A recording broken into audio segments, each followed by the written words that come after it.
Tu canal de YouTube Conciencia y Salud WhatsApp presenta Conversatorios.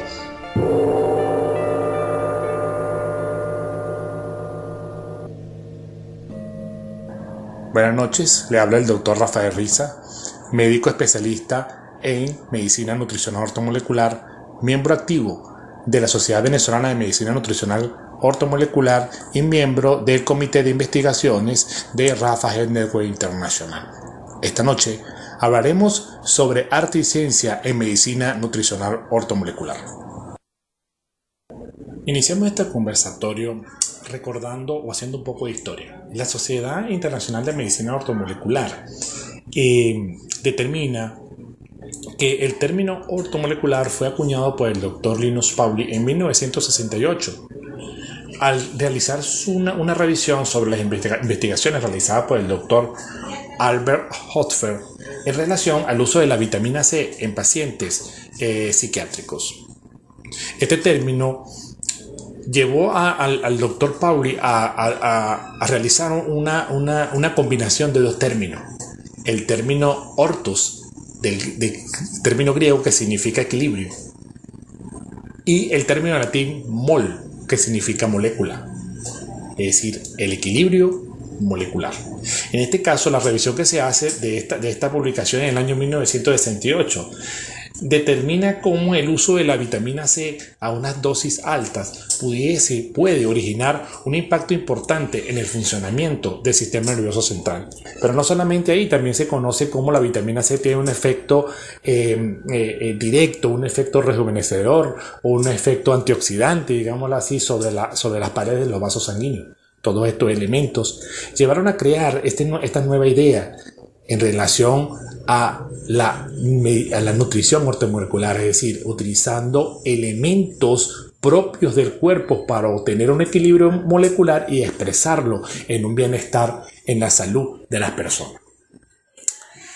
Es importante tomar en cuenta en este término lo que es las enfermedades crónicas no transmisibles, que son las enfermedades que causan prácticamente un porcentaje altísimo. Estamos hablando que en los últimos años son responsables de casi el 30 o el 40% del causal de muerte a nivel mundial.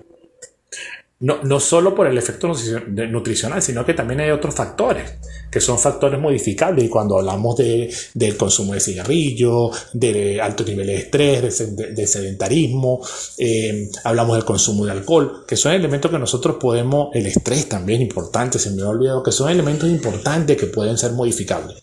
Pero aún más es el restablecimiento del equilibrio molecular a través del aporte nutricional adecuado. Por eso se habla de la molécula adecuada para para la respuesta adecuada. La nutrición ortomolecular se basa específicamente en cómo yo puedo nutrir la célula. Entonces pudiésemos decir que está basada en la nutrición específica de las estructuras celulares. Para cada uno de ellos, para cada una de estas organelas puede existir un elemento nutricional específico para que cada célula pueda cumplir las funciones para las cuales están diseñadas. Es importante entonces para nosotros tomar en cuenta que el doctor Linus Pauling no solo veía un tratamiento curativo, sino que también veía una posible prevención de la aparición de enfermedades, una posible limitación del agravamiento y, ¿por qué no?, pensar también en una curación de un cuadro preexistente. A cada uno de estos elementos se fueron sumando cada día más médicos, muchas más personas, y cada uno de ellos con aportes impresionantes en lo que tiene que ver en la nutrición molecular.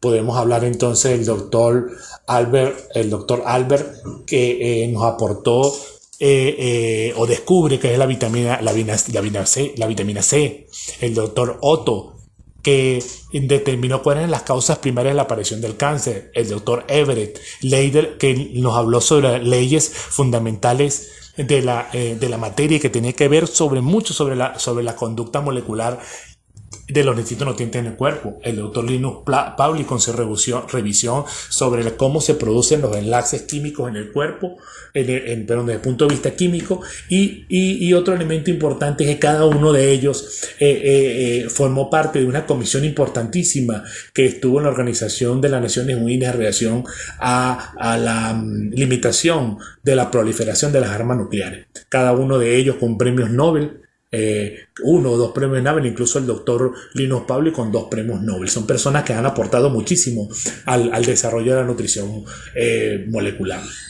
Otro elemento importante es el doctor Weston, que nos estableció cómo el déficit nutricional afecta o es un elemento clave en el proceso de degeneración celular y el proceso de disminución de la capacidad funcional celular. Entonces esos son elementos que nos aportó, que estos grupos de médicos sentó las bases para que nosotros actualmente podamos estar hablando de un criterio científico, de una medicina basada en la evidencia, para poder nosotros realizar o aplicar los criterios de la medicina nutricional ortomolecular como una herramienta terapéutica. En línea general, Linus Pauling es considerado el padre de la nutrición ortomolecular gracias a sus investigaciones, pero el elemento fundamental de todo esto es el concepto definitivo. Y vamos a considerar entonces a esta alternativa terapéutica como el acto de mantener una buena salud y tratar las enfermedades existentes mediante la corrección de la concentración de sustancias naturales presentes en el cuerpo, obteniendo así un nivel óptimo del mismo. Elemento importante: sustancias naturales presentes en nuestro cuerpo. Por eso es que la terapéutica ortomolecular lleva consigo el uso de vitaminas, el uso de minerales, el uso de oligoelementos. Y actualmente también estamos apoyándonos en algunos conceptos herbolarios. Y podemos incluir en nuestras terapéuticas los fitoquímicos, que a pesar de que no tienen un aporte calórico específico al cuerpo, tienen una intervención importante en lo que son los mecanismos metabólicos corporales. Entran en este grupo también los zooquímicos. Entonces, cuando hablamos de fitoquímicos, son sustancias que vienen de las plantas, y cuando hablamos de zooquímicos, son moléculas, que vienen de los animales. Entonces, son dos cosas importantes. En las últimas décadas también hemos tenido un crecimiento importante sobre los criterios de lo que es la macrobiota y la microbiota intestinal. Por eso ya nosotros estamos utilizando o incorporando lo que es los mecanismos prebióticos, los probióticos, que son elementos importantes, y también hemos incluido dentro de nuestra digamos, arsenal terapéutico, si le podemos poner un nombre de este tipo, un grupo de enzimas, principalmente enzimas digestivas, y todo lo que tiene que ver con las coenzimas como metabolismos aceleradores o estabilizadores bioquímicos dentro de las reacciones que se pueden producir en distintas células corporales. Todos estos elementos son clave para nosotros poder hacer una terapéutica ortomolecular óptima, adecuada, equilibrada, y que impacte directamente el estilo, la calidad y la expectativa de vida de cada uno de nuestros pacientes.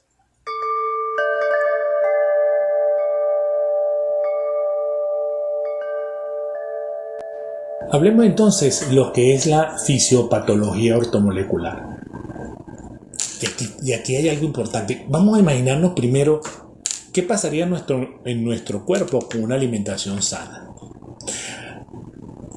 Lo primero es que necesitamos un proceso de masticación adecuado.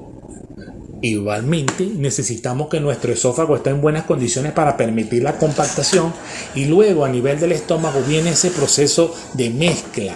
¿Pero con qué lo vamos a mezclar? ¿Qué elemento hay en el estómago a partir del adicional, digamos así, a los ácidos gástricos? Tenemos algo que son las enzimas digestivas. Elementos esenciales, porque sin enzimas digestivas, ¿cómo vamos a segmentar? ¿Cómo vamos a fragmentar cada uno de los alimentos que ya molimos? Porque cuando nosotros masticamos hacemos una molienda. Cuando vamos al esófago compactamos, pero cuando llega el estómago viene ese proceso de mezcla para poder nosotros fragmentar, segmentar cada uno de nuestros alimentos, llámese azúcares, llámese proteínas, llámese carbohidratos, llámese vegetales.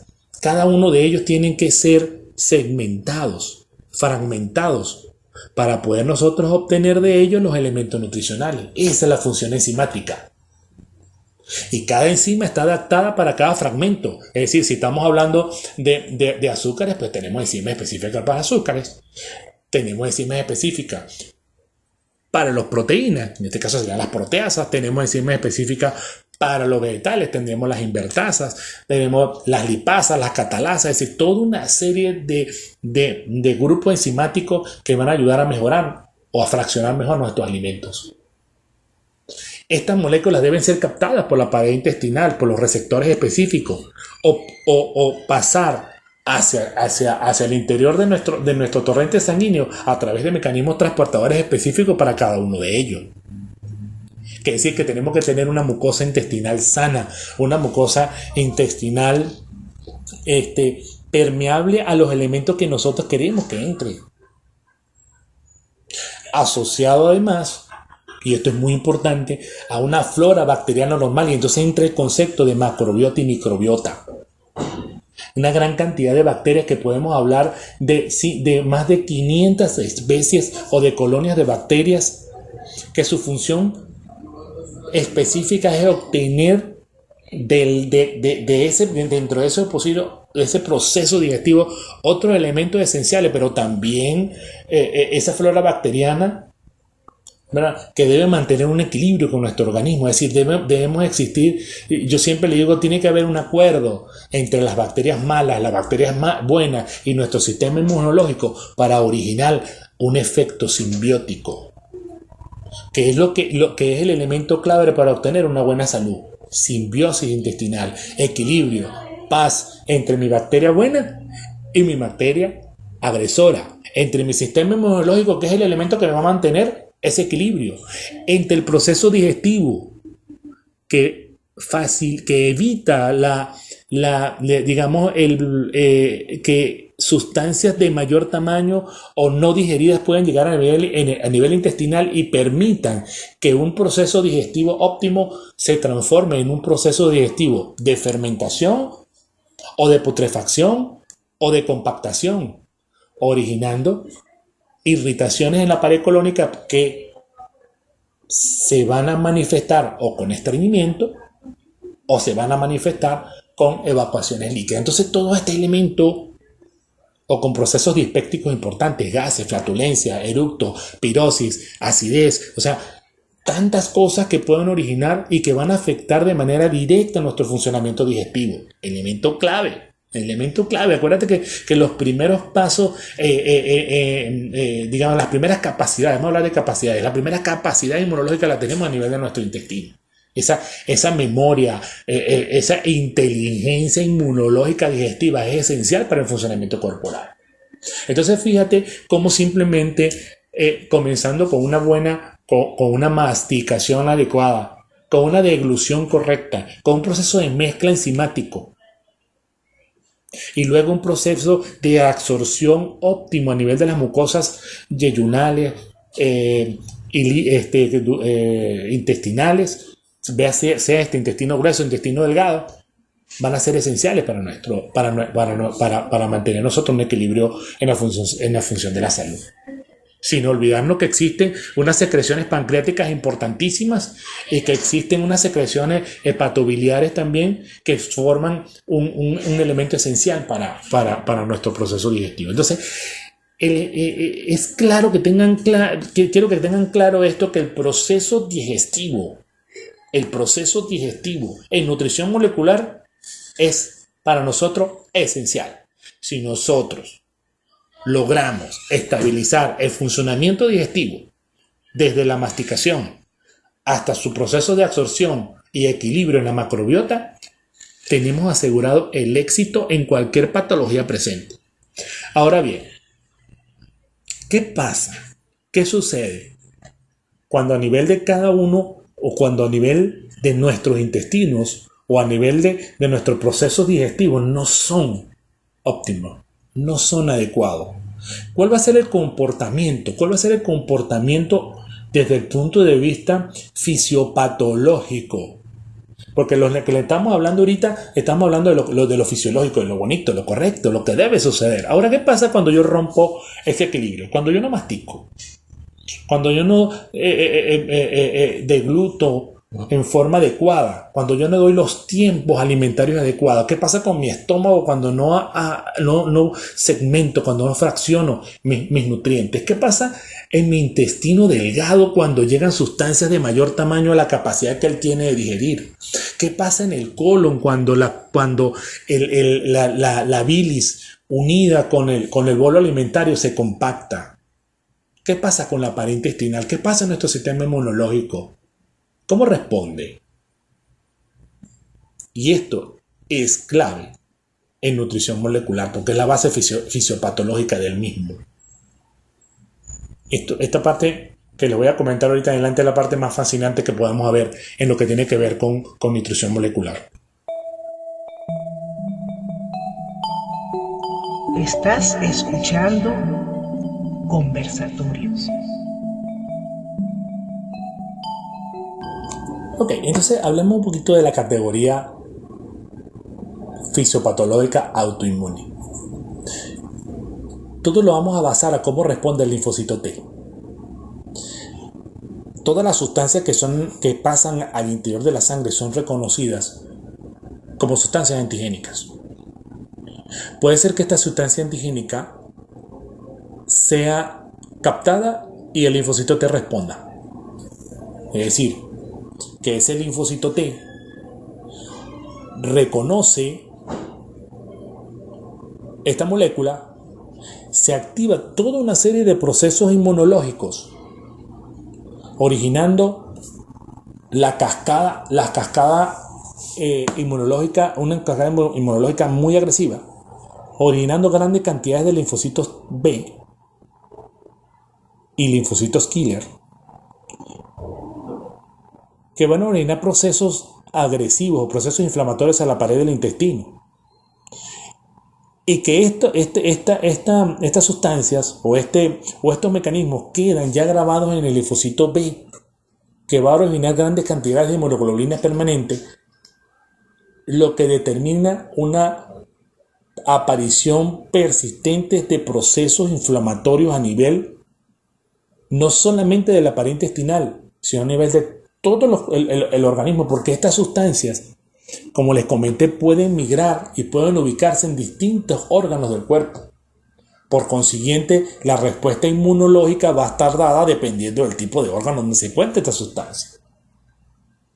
Es decir, que si esta molécula antigénica que entró en nuestro torrente sanguíneo se encuentra o se ubica en una articulación, nuestro sistema inmunológico va a desarrollar un proceso autoinmune contra esta articulación, originando toda la cascada en los linfocitos, el linfocito, digamos los macrófagos, que van a ir a enfrentar ese proceso inflamatorio directamente. Yo esto siempre lo hago una similitud como una batalla, en donde yo tengo mis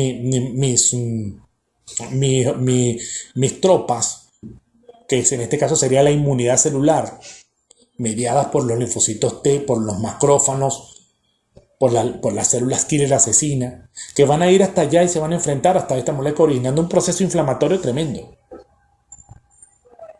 Y luego tenemos los misiles, los Tomahawk, un poquito mala la comparación, que son las inmunoglobulinas que producen los linfocitos B, que van hasta allá, originando ese proceso antiinmune y perpetuándolo. En este caso se van a originar enfermedades como la poliartritis reumática o el reumatismo, enfermedades como la espondilitis anquilosante, el reumatismo, el lupus eritematoso, el hipertiroidismo, la tiroiditis de Hashimoto, la esclerosis múltiple, dermatitis de todo tipo, migraña, cefaleas y nefropatías mediadas principalmente por inmunoglobulina. Entonces fíjate que cuando nosotros hablamos de la categoría autoinmune, Específicamente, el linfocito T reconoce el antígeno en cualquier parte del cuerpo donde esté y desarrolla inmediatamente esa enfermedad. Primera categoría, enfermedades autoinmunes mediadas por linfocito T cuando éste reconoce el antígeno. Segunda categoría, categoría tóxica. En este caso, las moléculas no son reconocidas por los linfocitos T y se van acumulando de forma progresiva en los medios extracelulares, y algunas de ellas en el interior de la célula. Entonces, la respuesta inmunológica no es solamente un proceso inflamatorio, sino que ya estamos agrediendo, ya podemos tener una célula no reconocida por nuestro sistema inmunológico. Lo que, aparte de tener nuestra respuesta, aparte de tener riesgo de tener una enfermedad autoinmune, en este caso la vamos a asociar a procesos de degeneración. Porque ya la molécula no fue reconocida por el linfocito, no hay respuesta autoinmune, ella está libre, entra al interior de la célula y la daña.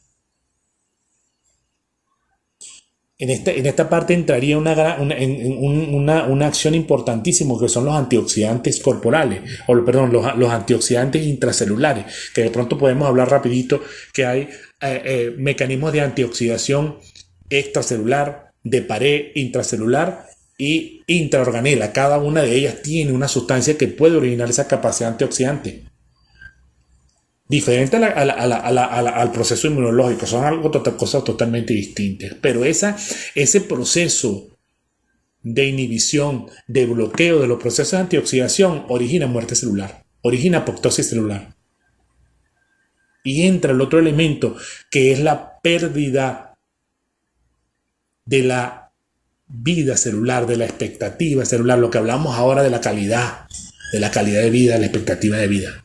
Y comienza una serie de sintomatología. En este grupo, en la categoría tóxica, podemos incluir enfermedades como la fibromialgia, podemos hablar de la psicosis, depresión, esquizofrenia, enfermedades de Alzheimer, enfermedades de Parkinson, diabetes no insulinodependiente, podemos hablar de alteraciones hematológicas, anemias, psoriasis, artrosis, osteoporosis, ateroesclerosis, enfermedades asociadas a procesos neoplásicos, leucemias. Todas estas enfermedades están asociadas a procesos tóxicos donde el sistema inmunológico no logró realizar la respuesta autoinmune. Y la otra categoría es la categoría de excreción o de eliminación. Entonces, con relación a la categoría de excreción o eliminación, en este caso el problema estaría específicamente en la luz intestinal, en donde esa mala capacidad o esa pérdida de la capacidad de fragmentación enzimática hace que el emuntorio a nivel de la luz intestinal, a nivel del emuntorio, se dé un proceso inflamatorio mediado por polimorfonucleares o mediados por macrófagos. Proceso inflamatorio. Y ese proceso inflamatorio agrede a la pared del intestino. Entonces ya aquí el elemento antigénico no entra. En las dos categorías anteriores veíamos el elemento antigénico entra, es reconocido por el linfocito T, desarrolla el proceso inflamatorio específico según el órgano donde es identificado. En el otro elemento, o en la otra categoría, el elemento antigénico no es reconocido. Y en esta categoría, el elemento está por disminución en la capacidad de eliminación de ese elemento a través puede ser de las heces, o a través de las orinas, o a través del sudor. Es decir, tiene que ver mucho con ese proceso de detoxificación corporal. En este elemento se produce una inflamación importantísima a nivel de las paredes del intestino, originando enfermedades como colitis, enfermedad de Crohn, a nivel de la piel acné o encemas, urticarias, psoriasis, a nivel del pulmón bronquitis, asma bronquial, infecciones respiratorias altas, alergias, rinitis, sinusitis, sinopatías, otitis, a nivel de la vía urinaria, infecciones urinarias. Es decir, en este caso, el agente agresor se queda en la luz de ese órgano y comienza el proceso agresivo correspondiente. En base a eso, cada uno de nosotros tenemos que desarrollar procesos diagnósticos, tenemos que desarrollar mecanismos diagnósticos que nos permitan rápidamente identificar dónde encontramos el punto de origen de esta enfermedad o de la enfermedad que vamos a tratar, para así poder tomar la decisión de cuál es la herramienta terapéutica que yo voy a utilizar. Voy a utilizar una fibra natural asociado a un probiótico o a un probiótico. Voy a utilizar una enzima digestiva con un fluidificador de la bilis. Voy a utilizar un depurador de vías renales que me permitan la liberación de los oxalatos o de arenillas que llaman microarenillas renales.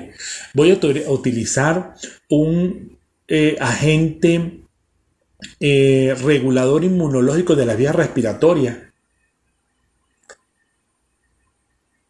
Cada uno de estos elementos son claros para nosotros. Vamos a utilizar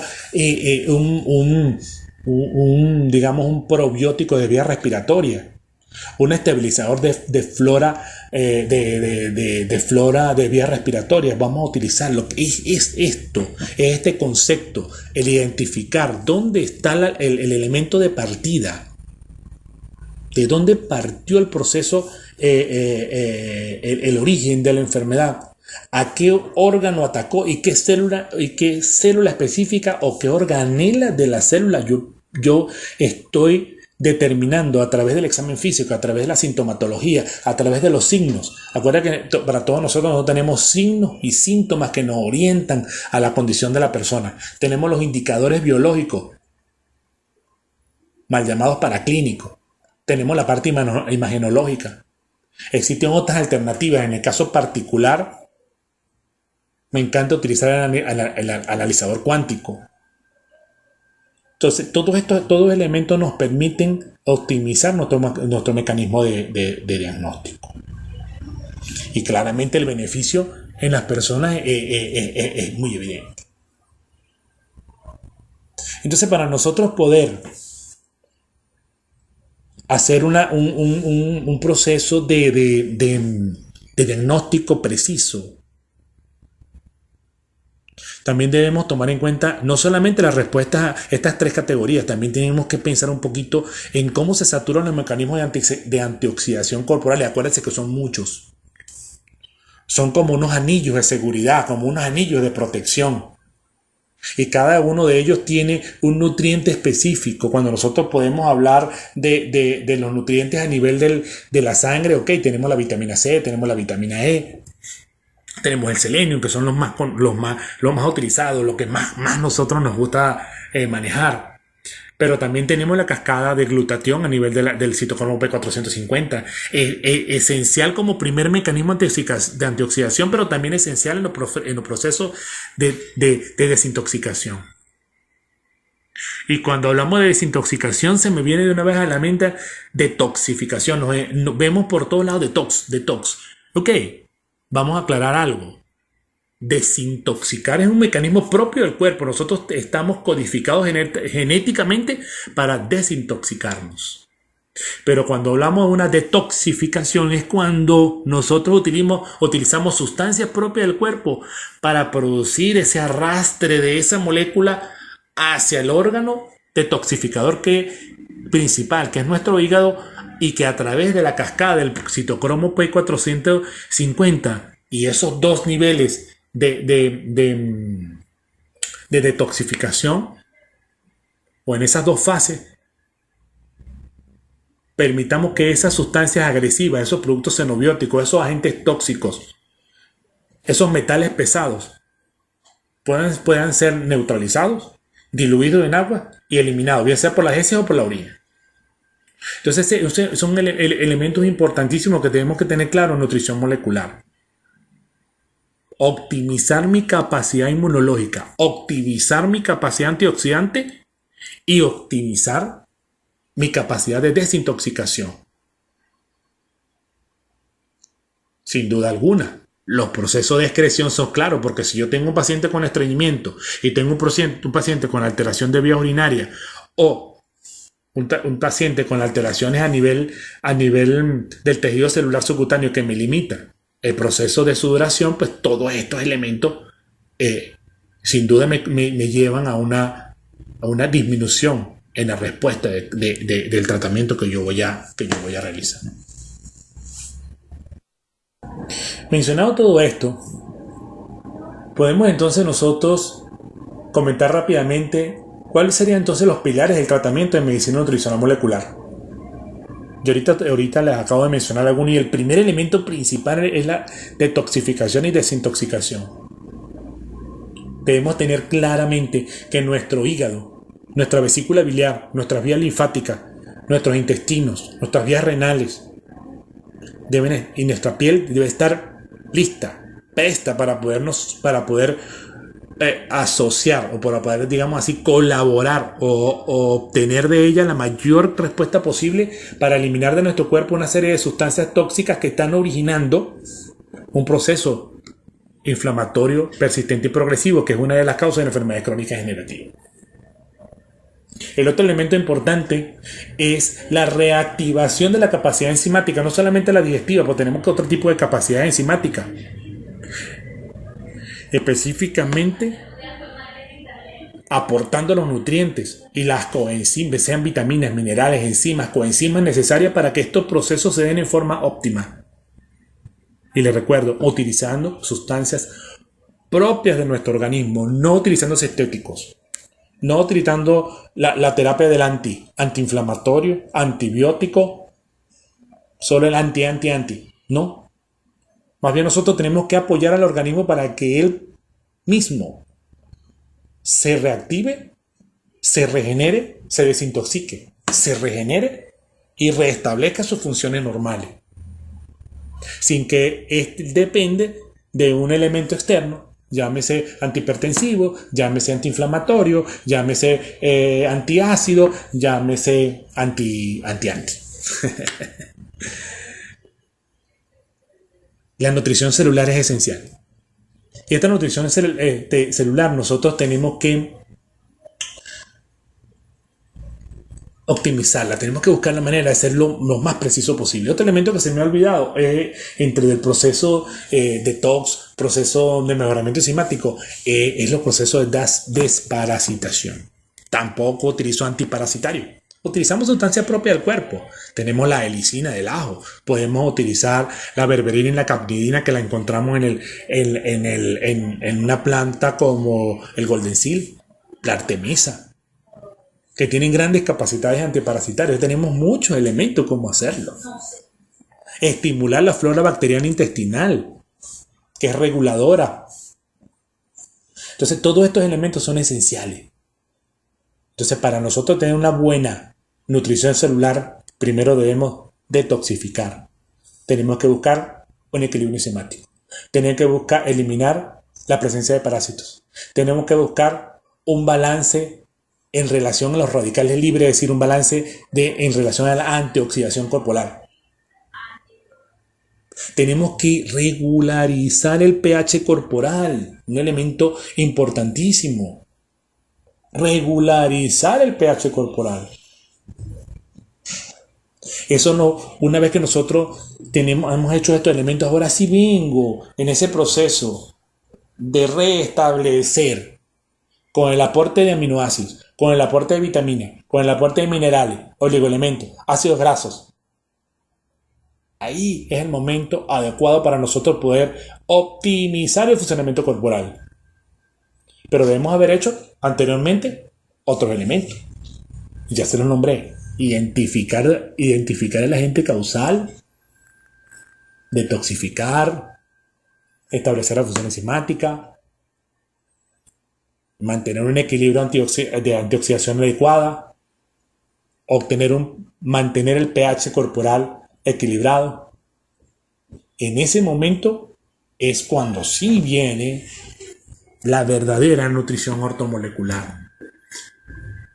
Cuando aportamos el elemento que no se los he nombrado, que es lo que todos llamamos sueroterapia. Es un elemento adecuado, nos puede ayudar, pero no es el momento. El momento no es la entrada. Primero tenemos que hacer todo lo que les nombré anteriormente antes de decidir si pongo una sueroterapia. Que sin duda ayuda. Sin duda ayuda. Yo puedo hacer procesos de detox con sueroterapia, claro que los puedo hacer. Pero hay otros elementos que podemos intervenir, como ya les nombré primeramente antes de tomar este tipo de decisiones. Tenemos que buscar la manera de optimizar nuestras condiciones hormonales y para eso, en el caso muy personal, utilizo la terapia de los iguales, tratando de buscar sustancias que tengan una estructura molecular parecida.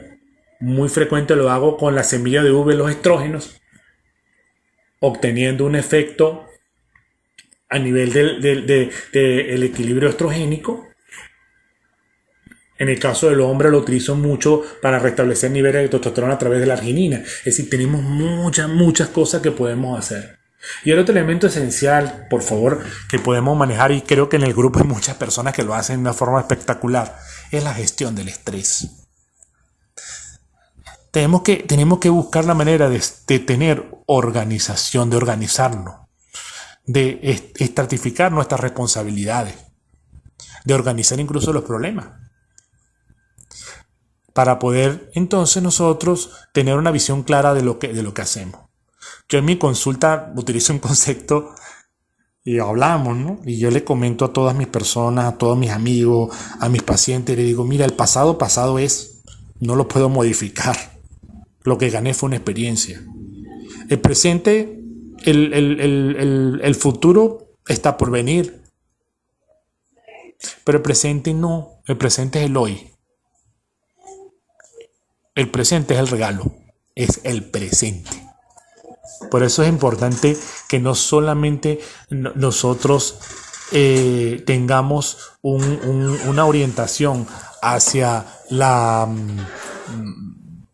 los procesos de suplementación nutricional, sino también un elemento importantísimo en el manejo de los niveles de estrés, que son quizás los desencadenantes de las enfermedades pues más agravantes o más postrantes que podemos tener en nuestro organismo.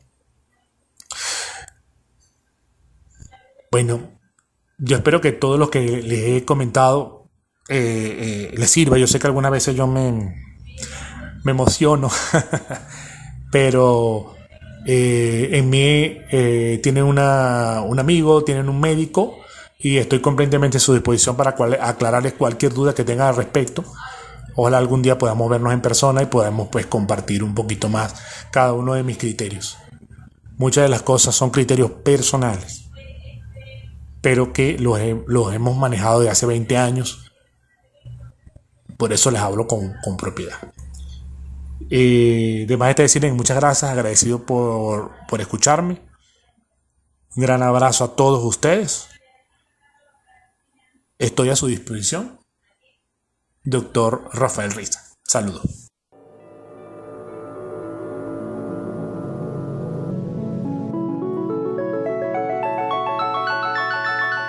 Gracias por tu presencia y en conexión para el próximo conversatorio.